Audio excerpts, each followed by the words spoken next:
Más allá de la barrera de la traición. Capítulo número 11. Ahora llegamos a nuestros últimos comentarios acerca de este importante tema, cuando lo que Dios hace no tiene sentido. Nuestro mensaje se reduce a este sencillo concepto. No hay nada que el Señor desea más de nosotros que el que pongamos en práctica nuestra fe. Dios no hará nada que la destruya y nosotros no podemos agradarle a Él sin ella. Para definir este término otra vez, diré que la fe es creer en aquello de lo cual no tenemos una prueba absoluta. Así lo dice Hebreos 11:1. Es mantenernos firmes cuando la evidencia nos está diciendo que nos demos por vencido. Es decidir confiar en Él cuando no ha respondido todas las preguntas y ni siquiera nos ha prometido una vida libre de sufrimientos. No hay un ejemplo mejor de esta clase de fidelidad que el que vemos en la segunda parte del capítulo 11 de la Epístola a los Hebreos. Este pasaje de la Biblia, al cual referimos anteriormente, se le ha llamado la Galería de los Héroes Ilustres y tiene mucho que ver con el tópico que estamos considerando. Ahí se describe a los hombres y a las mujeres que perseveraron en fe bajo las circunstancias más extremas. Estuvieron sujetos a toda clase de penalidades y de peligros por causa de su fe en Jesucristo. Algunos fueron torturados, apedreados, aserrados por la mitad y muertos a filo de espada. Se vieron desamparados, maltratados, perseguidos y muy mal vestidos. Anduvieron errantes por los desiertos y por los montes, por las cuevas y por las cavernas de la tierra. Y lo más importante de todo, en relación con nuestro tema, es que murieron sin haber recibido lo que les había sido prometido. En otras palabras, se mantuvieron firmes en su fe hasta la muerte, aunque Dios no les había explicado lo que Él estaba haciendo. Sin quitar mérito al carácter sagrado de esos versículos de la Biblia, me gustaría presentar para inspiración de usted mi propia galería de héroes ilustres. Entre los hombres de estos gigantes de la fe que tengo en mi lista, están los de algunos seres humanos increíbles, quienes deben ocupar un lugar especial en el corazón de Dios. Al comienzo de la lista se encuentran algunos de los niños y de las niñas que conocí durante mis 14 años como miembro del personal del Hospital Infantil de Los Ángeles.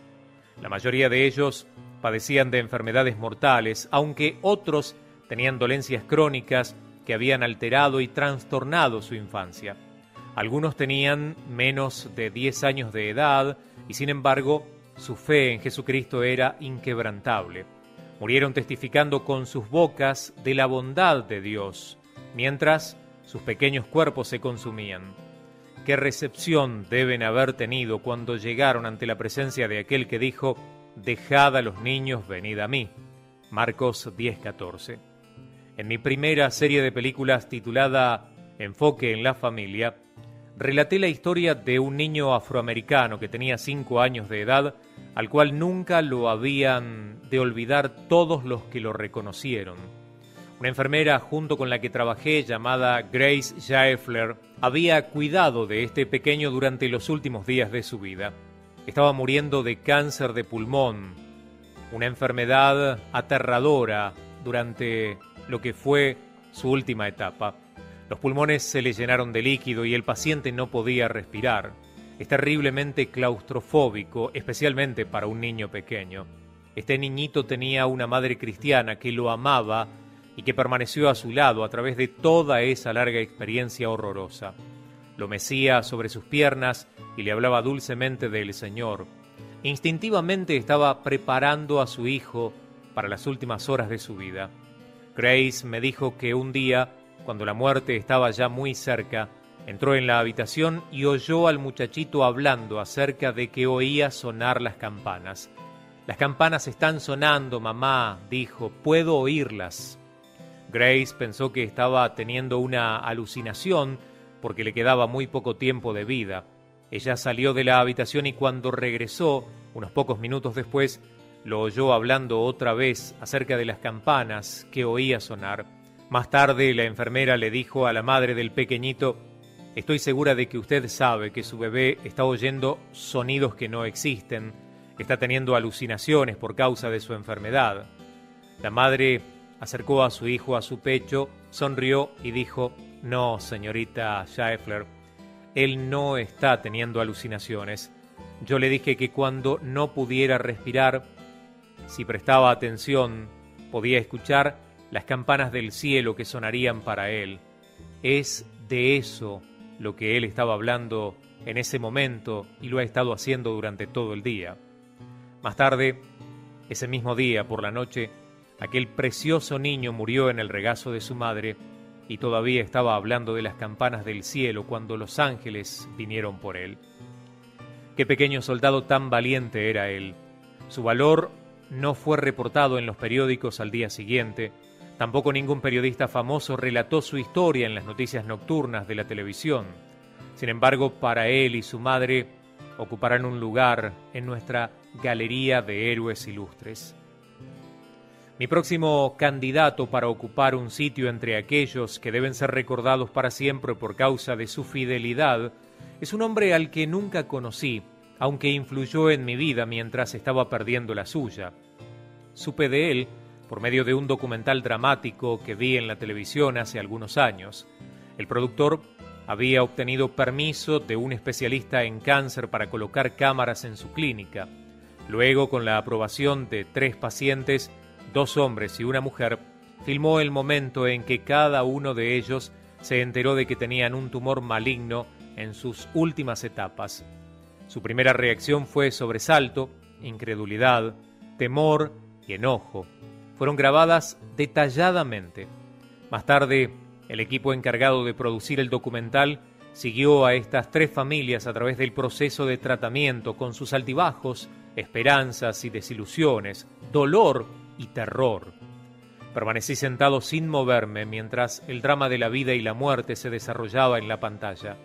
Finalmente, los 3 pacientes murieron y el programa terminó sin ningún comentario o editorial. Hubo tanto que se debió decir y no se dijo. Lo que más me impresionó fueron las diferentes maneras en que esas personas se enfrentaron con sus aterradoras circunstancias. Los 2, que al parecer no tenían fe, reaccionaron con enojo y amargura. No solo lucharon contra la enfermedad, sino que parecía que estaban en guerra contra todo el mundo. Sus relaciones personales y hasta sus matrimonios fueron sacudidos, especialmente a medida que se acercaba el fin.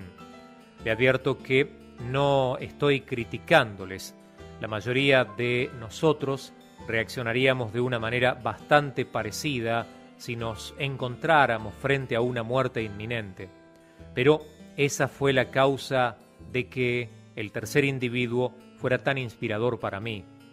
Él era un humilde pastor negro de una iglesia bautista en un barrio pobre de la ciudad. Tenía casi 80 años y había sido ministro durante toda su vida de adulto. Su amor por el Señor era tan profundo que se relajaba en todo lo que decía. Se veía reflejado en ello. Cuando le dijeron a él y a su esposa que solo le quedaban unos cuantos meses de vida, no mostraron ningún pánico. Con tranquilidad le preguntaron al médico el significado de toda la situación.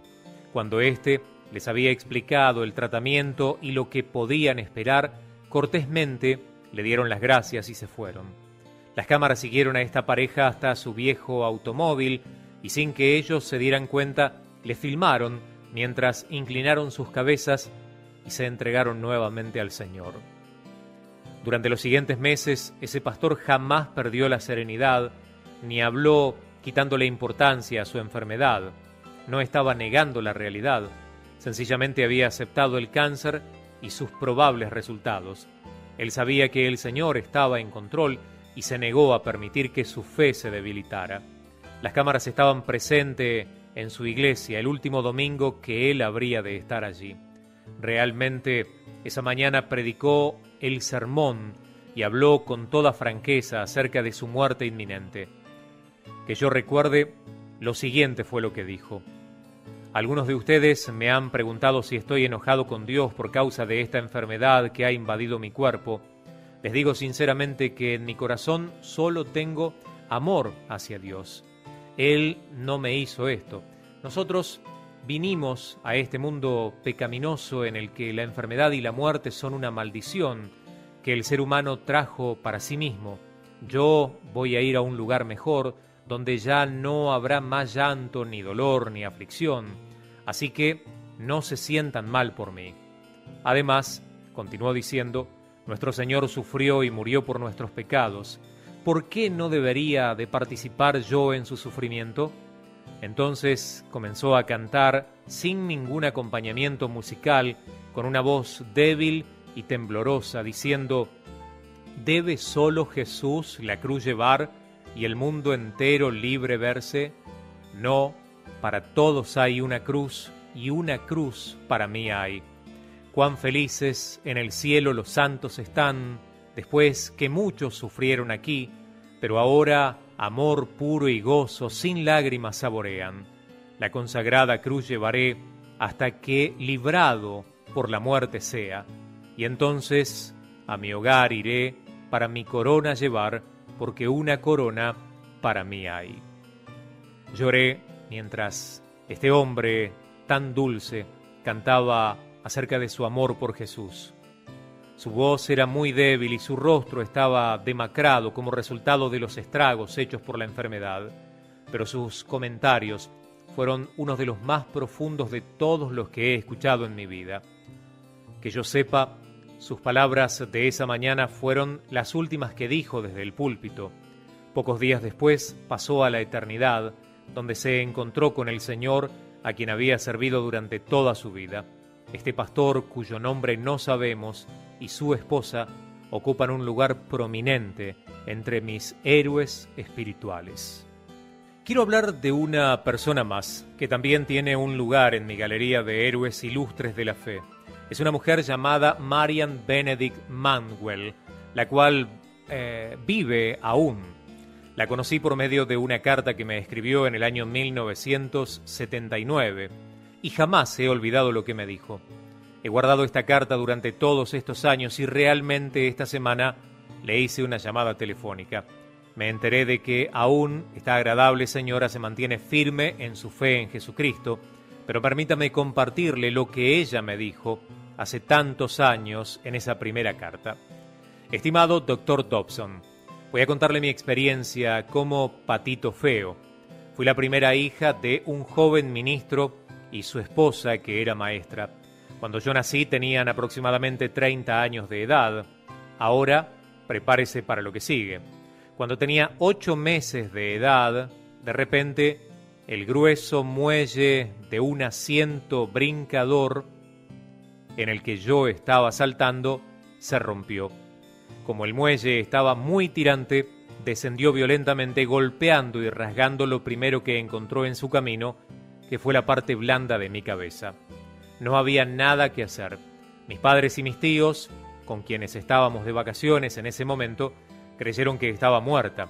Finalmente, encontraron un doctor que me llevó a un hospital a casi 13 kilómetros de distancia, pero lo único que pudieron hacer fue limpiar y vendar la herida. No les dieron a mis padres ninguna esperanza de que yo sobreviviera a aquel accidente. Ellos eran personas devotas a Dios y creían en la oración, al igual que todos nuestros familiares y amigos. Estoy viva gracias a la fe de ellos, porque la misericordia de Dios sigue con vida, aunque los doctores le dijeron a mi familia que yo quedaría irremediablemente inválida y mentalmente incapacitada. Eso no ocurrió, pero hubo muchos problemas. Para comenzar diré que yo no era una niña hermosa, era bastante fea y también coja. O sí, podía caminar. El Señor se encargó de eso cuando me sanó de una parálisis total. También me bendijo con una mente despierta. Sin embargo, como usted ha dicho en alguno de sus libros, la gente busca la belleza física en los niños. Mi hermano menor tenía la belleza de la familia. Se parecía a nuestro padre, pelo de color castaño, rojizo, ojos castaños, y era muy simpático. Yo no podía correr, saltar la cuerda, jugar a la pelota o agarrar cualquier cosa que me lanzaran. Estaba inválida de mi lado izquierdo. Supongo que por eso me convertí en una persona a la que le gusta estar sola. Desarrollé una imaginación que me permitía vivir una vida maravillosa por medio de los cientos de libros que leía y las fantasías que inventaba. Cuando le dije a mi madre, quien murió de cáncer cuando yo tenía 10 años, que yo quería ser enfermera y misionera, me dijo, eso es maravilloso. Ella sabía que debido a mis defectos yo nunca podía ser ninguna de las dos cosas. 2 años después de la muerte de mi madre, mi padre se volvió a casar y nos mudamos a otra pequeña ciudad. La situación se hizo aún más difícil para mí. Yo no era popular durante todos los años de la escuela secundaria. Era la hija de un predicador y mucho tiempo antes le había entregado mi corazón al Señor. Eso, agregado a mi personalidad introvertida, impidió que me involucrara con los grupos de la escuela de nuestra pequeña ciudad. Un día, mientras caminaba con dificultad en dirección a la escuela, un adolescente se me acercó por detrás y me preguntó en voz alta, ¿qué te pasa? ¿Por qué estás cojeando? Nadie quiere estar junto a una muchacha que camina así. Fue muy difícil para mí el comprender que Cristo podía darme las fuerzas para mantenerme tranquila en una situación como esa. Permítame interrumpir brevemente la carta de la señora Manuel para resumir las circunstancias que ella nos ha relatado. Desde la infancia tuvo deficiencias neurológicas que le impidieron jugar como otros niños. La reacción de los demás muchachos la forzaron a satisfacer sus necesidades sociales por medio de sus fantasías. Ella mencionó casi sin darle importancia a la muerte de su madre, muy sensible y comprensiva cuando tenía 10 años, y la llegada de una madrastra al comienzo de su adolescencia. Agreguemos a eso las burlas de aquellos del sexo opuesto cuando era adolescente, y más, el rechazo porque era hija de un predicador. Aquí tomamos los ingredientes para producir un daño psicológico permanente en la mayoría de los niños, pero esta no era una joven común y corriente. Regresemos a la carta para ver qué es lo que el Señor ha hecho en su vida. Más tarde me casé con un joven que fue compañero mío en la escuela, y el Señor me ha bendecido dándome 6 hijos y 2 hijas. Todos ellos se han casado con cristianos maravillosos. Durante casi 40 años mi esposo me ha protegido en ocasiones cuando imprudentemente yo había tratado de abarcar más de lo que podía apretar. Él me ha impartido la confianza que necesitaba para usar la imaginación que desarrollé cuando era niña para escribir poesías y breves historias. Produce tanta satisfacción el ver que nuestros hijos han llegado a ser miembros de sus comunidades respetados por los demás y que me cuidan desde sus familias con verdadero interés en su bienestar. Hace 2 o 3 años mi hija mayor vino a casa después de haber visitado a una amiga que había estado con ella en la misma escuela y me dijo que se había quedado sorprendida al enterarse de que muchos de sus antiguos compañeros de clase habían fracasado en la vida. Estaban usando drogas o bebían en exceso. Otros se habían divorciado o tenían hijos sin haberse casado y algunos estaban en la cárcel. Mi hija dijo, cuando veo a nuestra familia grande que frecuentemente no tenía ninguna de las cosas buenas de esta vida y sin embargo cada uno de sus miembros es un ciudadano muy formal y respetuoso de la ley, me doy cuenta que hay tantas cosas por las que tengo que estar agradecida. Creo que tú debes de haber orado mucho por nosotros. Cuando me dijo eso, lloré. Ese es el aspecto de la labor de criar a los hijos que me ha de producir más satisfacción. Gracias por permitirme tomar tanto tiempo, Dr. Dobson, y que Dios le bendiga. Firma Marian Benedict Manuel. Muchas gracias, Marian, por mostrarnos su fidelidad. Muy fácilmente usted podría haber culpado a Dios por haber hecho que su vida no fuese tan fácil, al contrario, bien difícil que fue. Estoy seguro de que aún cuando usted era una niña, comprendió que Él pudo haber impedido que ese muelle se rompiera o haberlo combinado hacia otra dirección para que no la hubiera golpeado en la cabeza. Tampoco tenía que haberse llevado a su madre cuando usted la necesitaba tanto. Él pudo haberla hecho linda o popular o atlética. Teniendo en cuenta sus limitaciones, hubiera sido razonable que usted estuviera disgustada con el Señor. En verdad, todo parecía estar en contra suya, pero en su carta no hay ninguna señal de enojo o de desilusión. Y a medida que describe su difícil situación, tampoco se percibe que usted tenga lástima de sí misma. En cambio, usted dice: mucho tiempo antes le había entregado mi corazón al Señor. La admiro mucho, Marian Benedict Manwell, y también el Señor debe sentir admiración por usted, aunque al comienzo parecía que no tenía interés en usted, estaba obrando silenciosamente, sin ser visto, y lo hacía con el propósito de enviarle un esposo cristiano que la amara y que la protegiera. Luego la bendijo con 8 hijos que ahora, que ya han crecido, están sirviéndole a él. ¡Qué culminación para una vida de fe!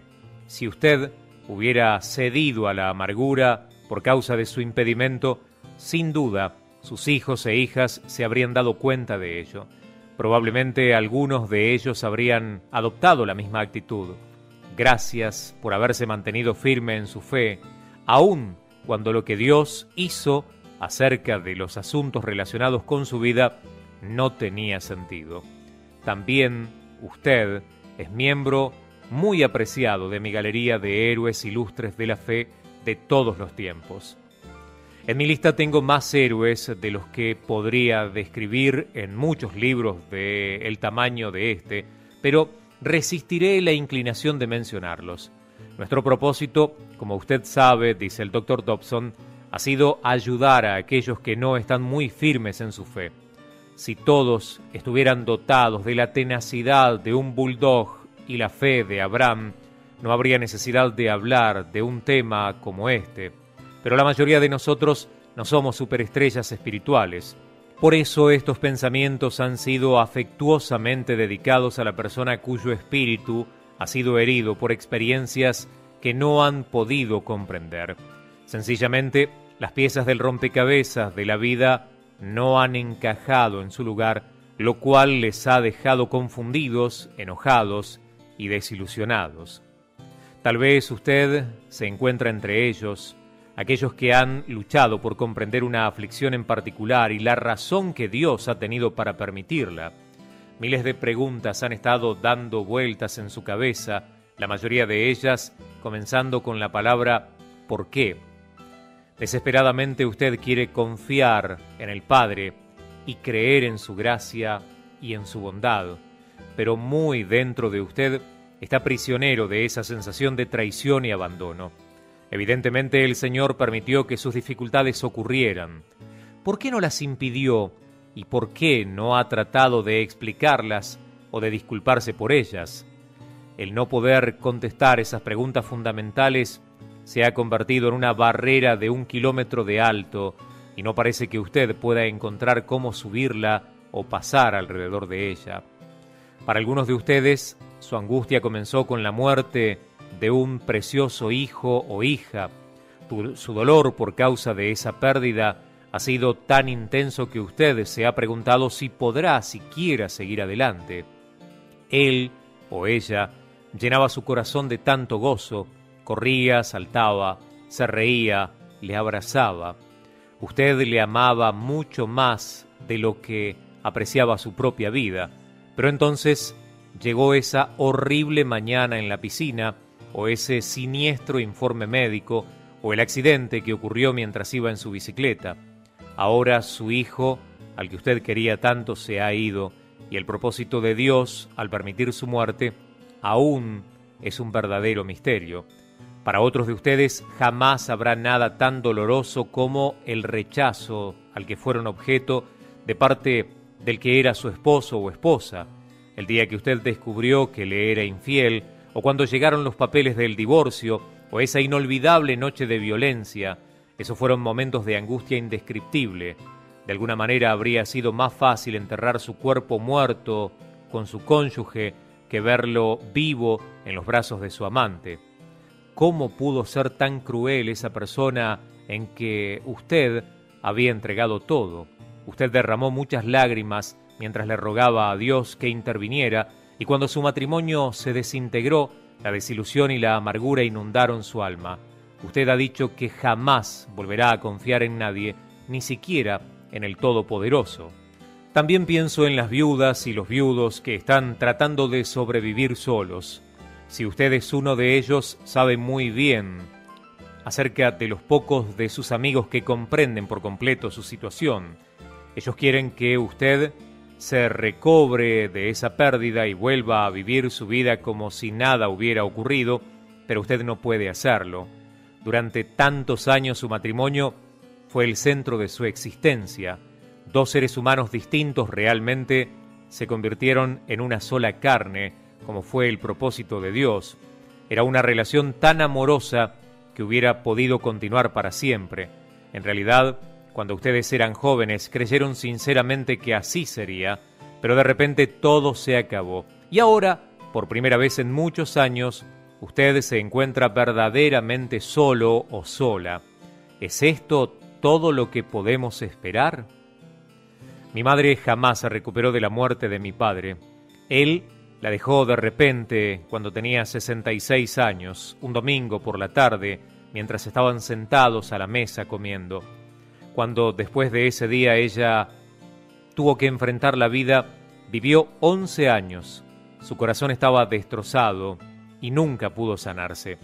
Ella había edificado su vida alrededor de aquel hombre que la volvió loca en un lejano 1934 y sencillamente no pudo enfrentarse con el futuro sin él a su lado.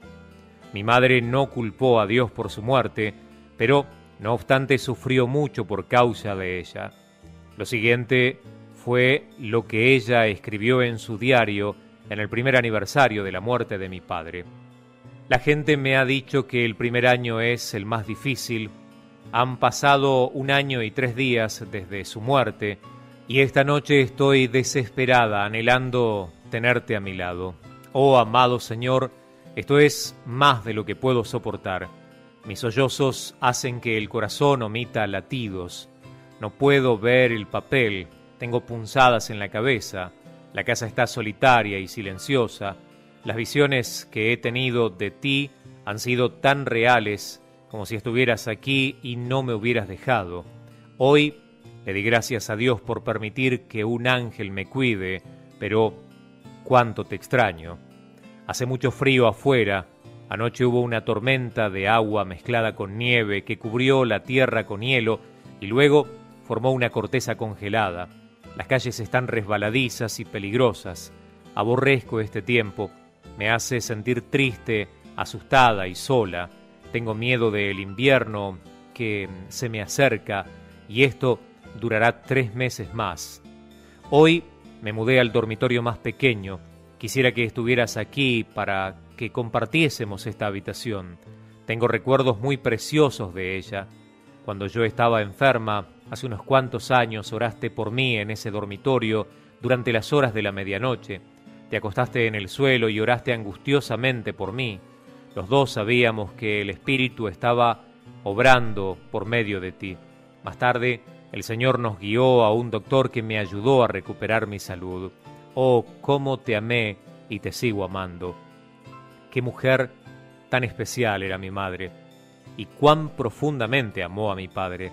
Ahora ella está con él en el cielo, pero hay otras viudas y otros viudos que también amaron a sus cónyuges tan profundamente y ahora tienen que enfrentarse con el futuro solos. Quiero expresarles a ellos mi amor y le pido al Señor que les ayude a medida que viven un día a la vez. Existen tantas otras fuentes de dolor. Estoy consciente de aquellos de entre mis lectores que están sufriendo por razones menos catastróficas, tales como los adultos cuyos padres son alcohólicos o los que han estado demasiado gordos desde la infancia, los que fueron objeto de abuso físico o sexual durante los primeros años de sus vidas, y las personas que están ciegas, cuadriplégicas, crónicamente enfermas, etc.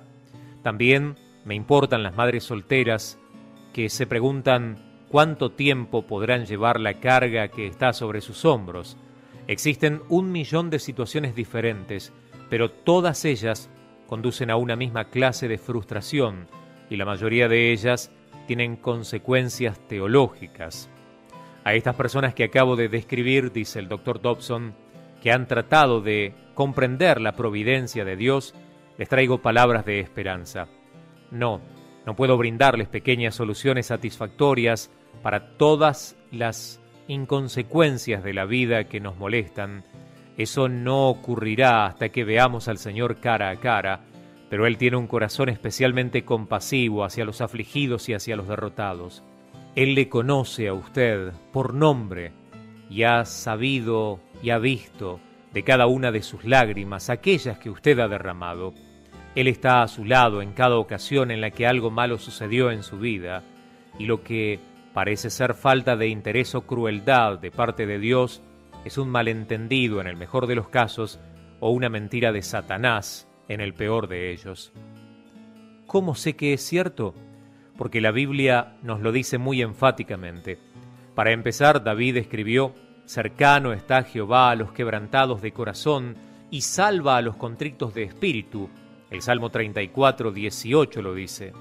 ¿No es este un hermoso versículo? Cuán alentador es saber que la misma presencia del Rey, el Creador de los cielos y la tierra, permanece cerca de los que están heridos o desalentados.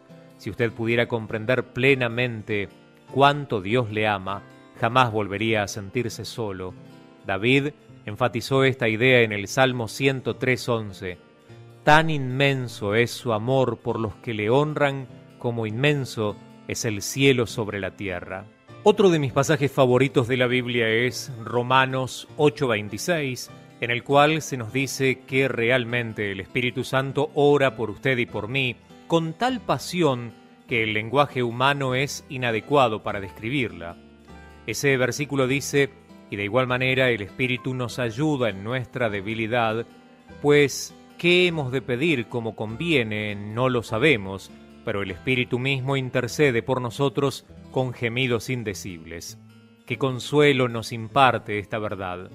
Hoy mismo Él está orando por usted al Padre, intercediendo por la situación en la que se encuentra y describiendo su necesidad. Por lo tanto, qué error más grande es echarle la culpa de nuestros problemas al mejor amigo que tiene la humanidad. A pesar de cualquiera otra conclusión a la que usted llegue, por favor, crea esto que le voy a decir. Él no es la fuente de su dolor. Si usted estuviera sentado frente a mí en este momento, tal vez se sentiría movido a preguntarme: entonces, ¿cómo explica usted las tragedias y las aflicciones que han venido a mi vida? ¿Por qué me hizo Dios esto? Mi respuesta, que ya usted ha leído en páginas anteriores y hemos compartido en este audiolibro, es que Dios no contesta esas preguntas en esta vida. Esto es lo que he tratado de decir. Él no nos va a presentar sus planes y sus propósitos para que le demos nuestra aprobación. Nunca debemos olvidar que Él es Dios. Él quiere que, como Dios que es, creamos y confiemos en Él a pesar de todas las cosas que no entendemos. Es tan sencillo como eso. Jehová nunca contestó las razonables preguntas que Job le hizo, y Él no contestará todas las que usted le haga. Sugiero que todas las personas que han vivido en este mundo han tenido que enfrentarse con aparentes contradicciones y enigmas, y usted no va a ser la excepción.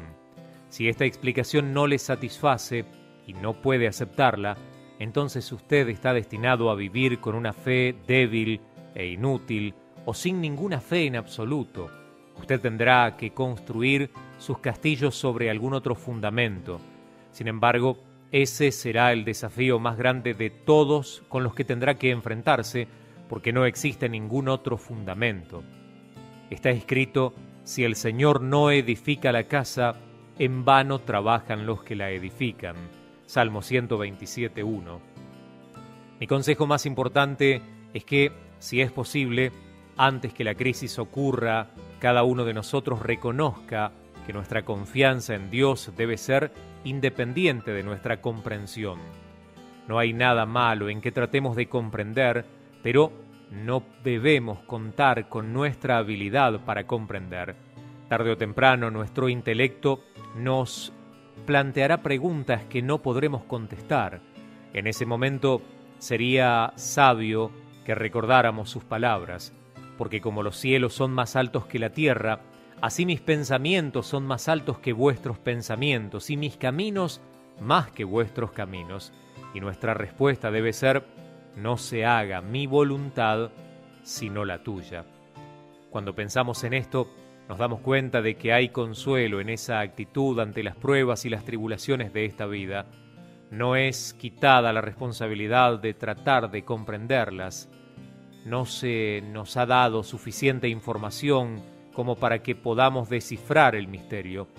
Es suficiente que reconozcamos que lo que Dios hace tiene sentido aun cuando no lo tenga para nosotros. Parece un poco simplista esta manera de ver el problema, como una explicación que le daríamos a un niño, ¿no? Sí, y por una buena razón. Jesús lo dijo de la siguiente manera: de cierto os digo que el que no recibe el reino de Dios como un niño, no entrará en él. El Evangelio de Lucas, capítulo 18, versículo 17. Pero, ¿qué le decimos a la persona que no puede comprender esta verdad? ¿Qué consejos podemos darle a la persona que está resentida y profundamente enojada con Dios por algo malo que él cree que él le hizo? ¿Cómo puede evitar la barrera de la traición y comenzar a tener una nueva relación con el Señor? Solo existe una cura para el cáncer del rencor: perdonar, de una vez y para siempre, a aquel que creemos que nos ha ofendido, y con la ayuda de Dios. Por extraño que esto parezca, estoy sugiriendo que algunos de nosotros necesitamos perdonar a Dios por las aflicciones de las cuales le hemos hecho responsable. Durante años, usted ha estado resentido contra Dios y ahora es el momento de librarse de ese resentimiento. Por favor, no malentienda lo que he dicho. Le corresponde a Dios perdonarnos a nosotros y casi parece una blasfemia el sugerir que nuestra relación con Él pudiera ser invertida. Él no ha hecho nada malo y no necesita nuestra aprobación, pero la fuente del rencor debe ser admitida antes de que pueda ser limpiada. No hay mejor manera para librarse de ella que absolver al Señor de todo lo que le hemos creído que nos ha hecho, y luego pedirle perdón por nuestra falta de fe. Esto se llama reconciliación, y es la única forma en la que usted podrá ser totalmente libre. La difunta Corrie ten Boom había comprendido el consejo que acabo de dar. Ella y su familia fueron enviados por los nazis a un campamento de exterminio en Barentsbruck, en Austria, durante los últimos años de la Segunda Guerra Mundial.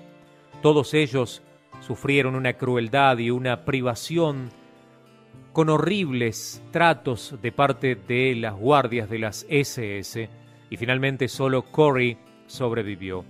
Después de la guerra, ella logró ser una escritora famosa y frecuentemente habló del amor de Dios y de su intervención en su vida. Pero en su interior aún sentía rencor hacia los nazis por lo que le habían hecho a ella y a su familia. 2 años después de la guerra, Corrie estaba hablando en Múnich, Alemania, sobre el tema del perdón de Dios. Después del servicio vio a un hombre que estaba abriéndose paso para llegar hasta donde ella estaba.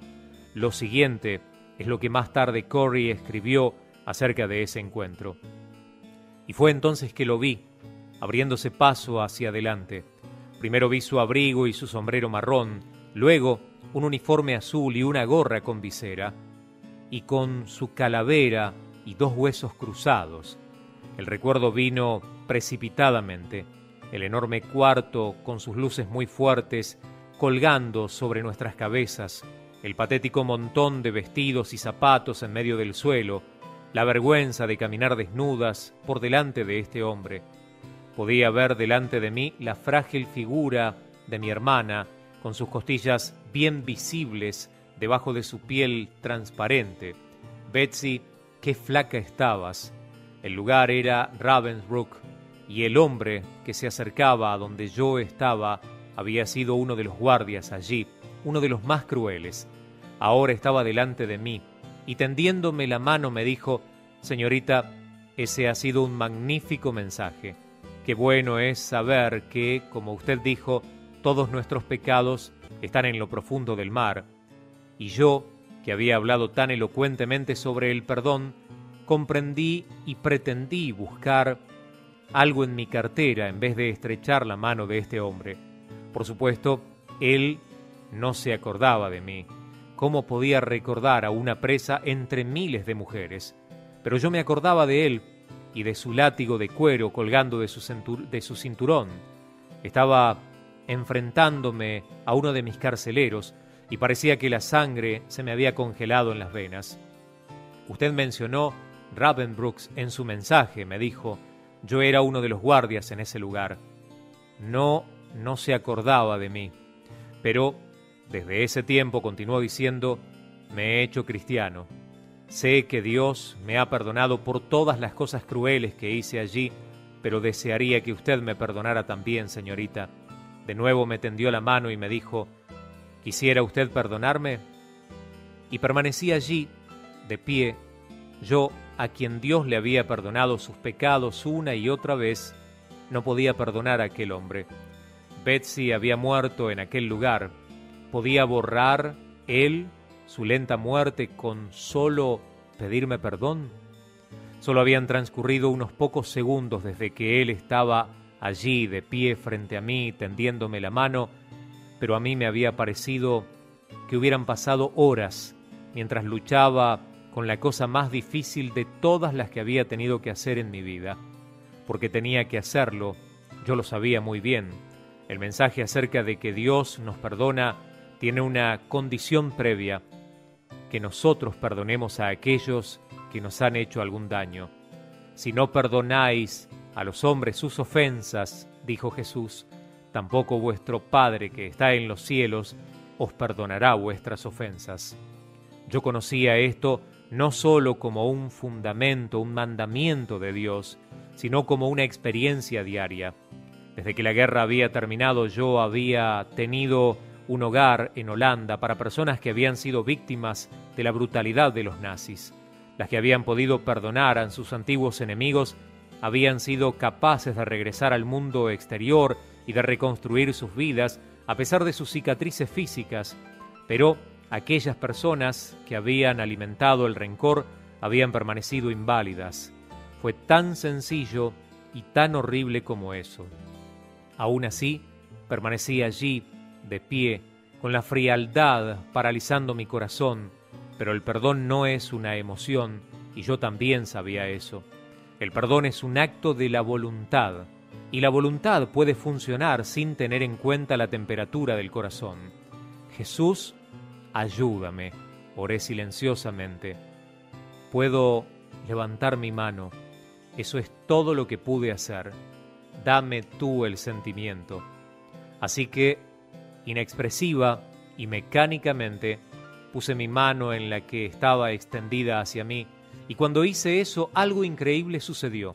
Una corriente comenzó a fluir desde mi hombro y bajó rápidamente por mi brazo y penetró en nuestras manos unidas. Entonces, ese calor sanador pareció inundar todo mi ser, llenando de lágrimas mis ojos. Te perdono, hermano, grité. Te perdono con todo mi corazón. Por un largo rato nos quedamos tomados de las manos, el antiguo guardia y la antigua presa. Jamás yo había conocido el amor de Dios tan intensamente como lo conocí en ese momento, pero a pesar de todo me di cuenta de que realmente no era mi amor. Yo había tratado, pero me había faltado el poder. Era el poder del Espíritu Santo, tal como menciona Romanos 5:5, porque el amor de Dios ha sido derramado en nuestros corazones por el Espíritu Santo que nos fue dado.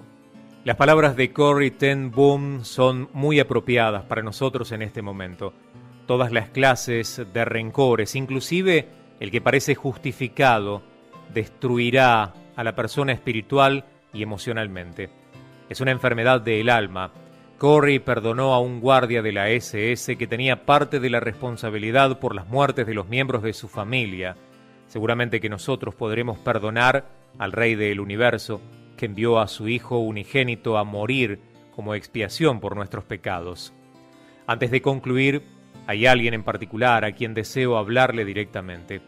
Estoy interesado muy especialmente en aquella persona entre mis lectores, dice el Dr. Dobson, que en este momento está enfrentándose con una enfermedad mortal. Usted se ha enterado de mucho más de lo que jamás hubiera querido saber acerca de la quimioterapia, la radiación, las imágenes por resonancia magnética, las biopsias del hígado, las angioplastias, las escanografías cerebrales y también las cirugías abdominales. Cualquiera de estos procedimientos, y miles otros más, son suficientes como para desalentar incluso a aquel de nosotros que se sienta más seguro. Tal vez usted no está enojado con Dios de la manera en que he descrito, pero se siente herido, confundido y desanimado. Se ha preguntado por mucho respeto por qué Dios ha permitido que esto le suceda. Creo que el Señor me ha dado palabras para usted que pueden llegar a serle de ayuda y ciertamente espero que así sea.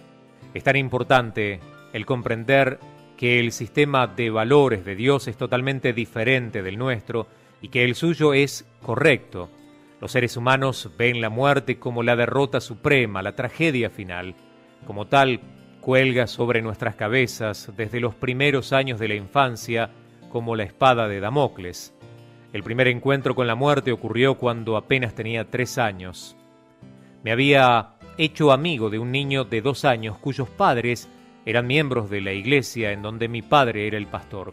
Se llamaba Danny y un día vino a visitarme.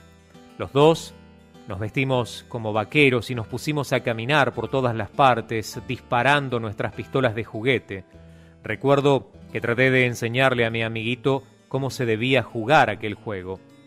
Unos pocos días después, Danny contrajo cierta clase de infección y murió muy rápidamente. Yo no pude comprender lo que había pasado, aunque sabía que mis padres estaban muy intranquilos. Me llevaron con ellos a la funeraria, pero me dejaron esperando en el auto, por lo que me pareció que había sido 1 hora o más. Finalmente mi padre vino a buscarme, me llevó adentro y me mostró el ataúd de mi amiguito. Luego me tomó en brazos para que pudiera ver el cuerpo de Danny.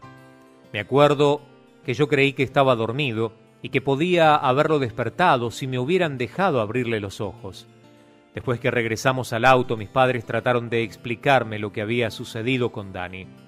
Esa fue la primera vez que estuve consciente de que cosas malas pueden ocurrirle a las personas buenas. Poco tiempo más tarde, también murió mi abuela y entonces comencé a darme cuenta de lo que es verdaderamente la muerte. Ese conocimiento gradual del significado de la muerte es algo típico de los niños de edad preescolar. Sus perros y sus gatos mueren y luego pierden al abuelo o a la abuela o a otro miembro de la familia. Algunos niños, especialmente los que viven en barrios pobres de la ciudad, aprenden acerca de la muerte por medio de la violencia que presencian a diario en las calles. No importa cómo llegamos a comprender el significado de la muerte, esta siempre produce un profundo impacto en nuestra actitud y nuestro comportamiento desde el momento en que adquirimos ese conocimiento. Para la mayoría de nosotros representa la tragedia suprema, el fin de todo lo familiar y lo predecible. Crea un ambiente de lo desconocido tal y como se lo muestra en las películas del horror o en escenas de más allá de la tumba. Por lo general, la muerte está relacionada con enfermedades, con accidentes, con violencia, todo lo cual nos sugiere situaciones amenazantes. Teniendo en cuenta esta orientación de toda la vida, el diagnóstico de una enfermedad mortal o la pérdida de un ser querido tiene tremendas consecuencias psicológicas y espirituales para nosotros. Estoy seguro de que siempre será así y mis palabras no cambiarán eso. Pero necesitamos comprender que Dios ve la muerte de una manera muy diferente a la nuestra. Para Él no es un desastre. Isaías 57:1 declara: «Perece el justo y no hay quien piense en ello, y los piadosos mueren y no hay quien entienda que de delante de la aflicción es quitado el justo». En otras palabras, los justos están mucho mejor en el otro mundo que en este. El Salmo 116:15 lo dice más brevemente: «Estimada es a los ojos de Jehová la muerte de los santos». ¿Qué significan estos versículos para los que estamos vivos? Hacen alusión a un lugar en el otro lado del cielo que es más maravilloso de lo que no podemos imaginar. Eso es precisamente lo que leemos en 1 Corintios 2:9. Cosas que ojo no vio, ni oído oyó, ni han subido a corazón de hombre, son las que Dios ha preparado para los que le aman. Cuán alentador es saber que nuestros seres queridos se han ido de este mundo a un mundo mejor y que pronto estaremos nosotros, como creyentes, acompañándolos. Parece que esto es como prometer una luna de fuego, o que es el opio de los pueblos, como Karl Marx lo describió sarcásticamente, ¿no? Seguramente que sí, pero la Biblia sí lo enseña y yo lo creo. ¿Y por qué lo creo? Lo creo totalmente porque la muerte ha adquirido un nuevo significado para mí. En una conversación telefónica que tuve recientemente con el reverendo Billy Graham, a quien admiro mucho por su constante entrega al Señor, mencioné su continua lucha contra la enfermedad de Parkinson. Como yo vi la manera en que esa enfermedad hizo estragos en la mente y en el cuerpo de mi madre, le pregunté, ¿la mantiene firme a su fe en esta etapa de su vida? ¿Cree usted aún como creía cuando era joven? Este evangelista, cuya vida está totalmente consagrada a Dios, me contestó muy emocionado, «Oh, Jim, apenas puedo esperar a que llegue el momento en que veré a mi Señor». Esa es la respuesta bíblica a la muerte. No es una tragedia, es un triunfo. Debemos verla como la transición a los inescrutables gozos y el compañerismo a la vida eterna. Oí a un hombre que maravilladamente había comprendido este concepto decir antes de morir, esto debe de ser muy interesante. El apóstol Pablo dijo lo siguiente de esta manera, ¿dónde está, oh muerte, tu aguijón? ¿Dónde, oh sepulcro, tu victoria? 1 Corintios 15:55. Luego, cuando se acercaba el final de su vida, él dijo, porque para mí el vivir es Cristo y el morir es ganancia. Filipenses 1:21. Si recientemente usted ha perdido a un hijo o a algún otro ser querido, o usted mismo se está enfrentando con la muerte, no quiero quitarle la importancia a su dolor, pero espero que usted vea que la aflicción se intensifica debido a un concepto erróneo acerca del tiempo.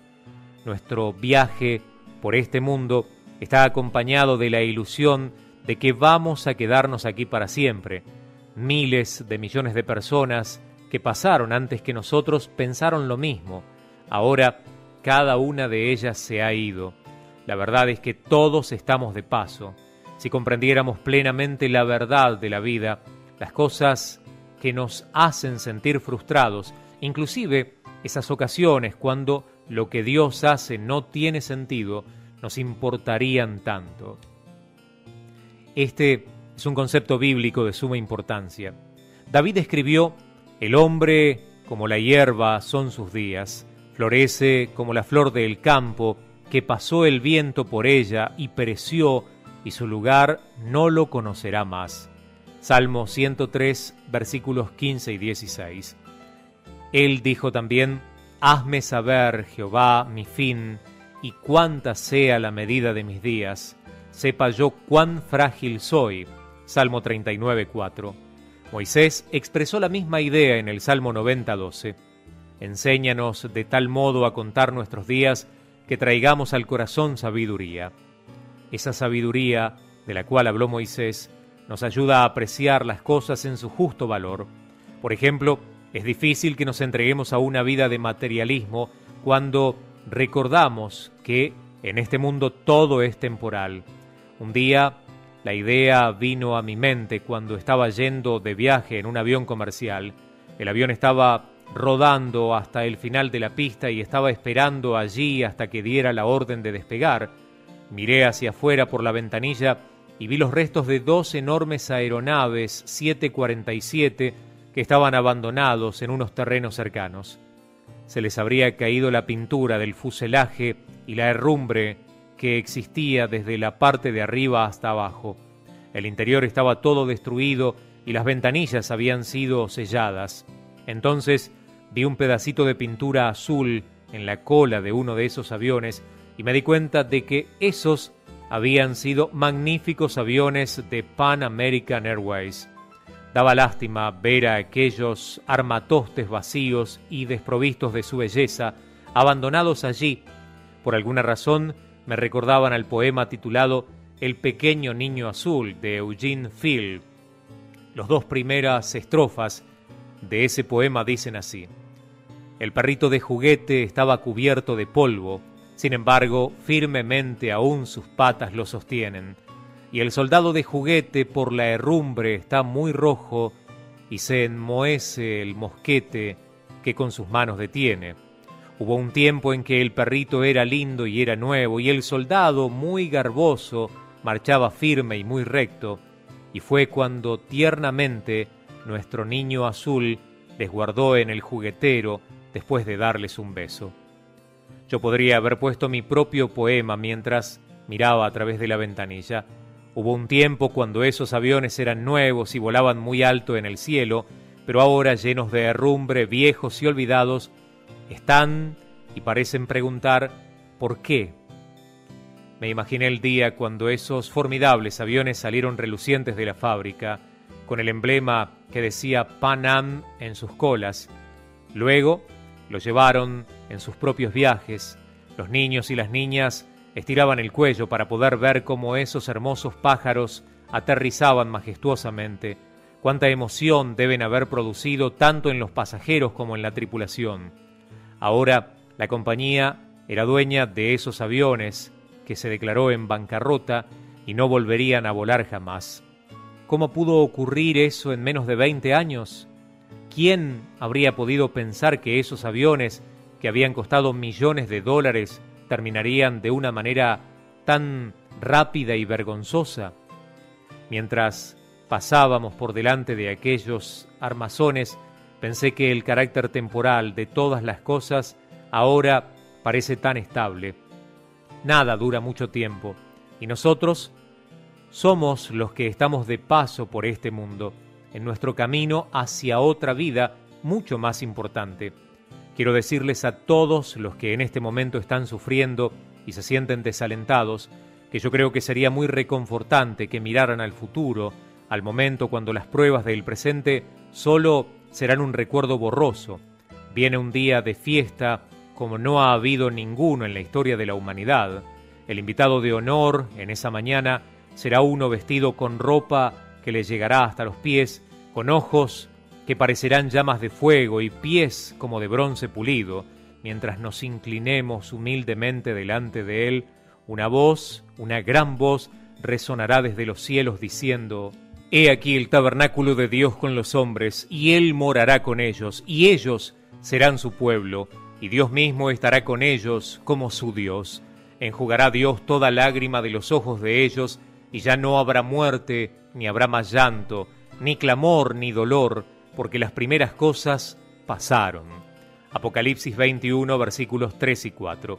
Y de nuevo se oirá la potente voz que dirá: Ya no tendrán hambre ni sed, y el sol no caerá jamás sobre ellos, ni calor alguno, porque el Cordero que está en medio del trono los pastoreará, y los guiará a fuentes de aguas de vida, y Dios enjugará toda lágrima de los ojos de ellos. Apocalipsis 7, versículos 16 y 17. Esta es la esperanza de todos los siglos que arde dentro de mi pecho. Esta es la respuesta suprema para todos los que sufren y luchan hoy. Es el único consuelo para los que han tenido que decir adiós a sus seres queridos. Aunque ahora el dolor es indescriptible, nunca debemos olvidar que nuestra separación es temporal. Nos reuniremos otra vez para estar juntos eternamente en esa mañana gloriosa de resurrección. Como nos promete la Biblia, nuestras lágrimas desaparecerán para siempre. También mi padre y mi madre serán parte de la muchedumbre ese día. Estarán de pie al lado de mi abuela, quien oró por mí antes de que yo naciera, esperando vernos llegar, tal y como lo hicieron tantas temporadas de Navidad, cuando llegábamos en avión al aeropuerto en Kansas City. Papá tendrá tantas cosas para contarme y estará rebosando de emoción. Querrá llevarme a algún planeta distante que habrá descubierto. Los seres queridos que usted tiene y que murieron en Cristo también serán parte de esa gran multitud que estará cantando y alabando a nuestro Redentor. ¡Qué celebración habrá! ¡Qué gran fiesta será esa! Esta es la recompensa de los fieles, de aquellos que rompan la barrera de la traición y perseveren hasta el fin. Esta es la corona de justicia que está guardada para todos los que hayan peleado la buena batalla, acabado la carrera y guardado la fe. Segunda de Timoteo 4, 7 y 8. Por lo tanto, permítame exhortarle a que no se desanime por los problemas temporales. Acepte las circunstancias tal y como vengan en su vida. Espere que ocurrirán períodos de aflicción y no se desaliente cuando estos lleguen.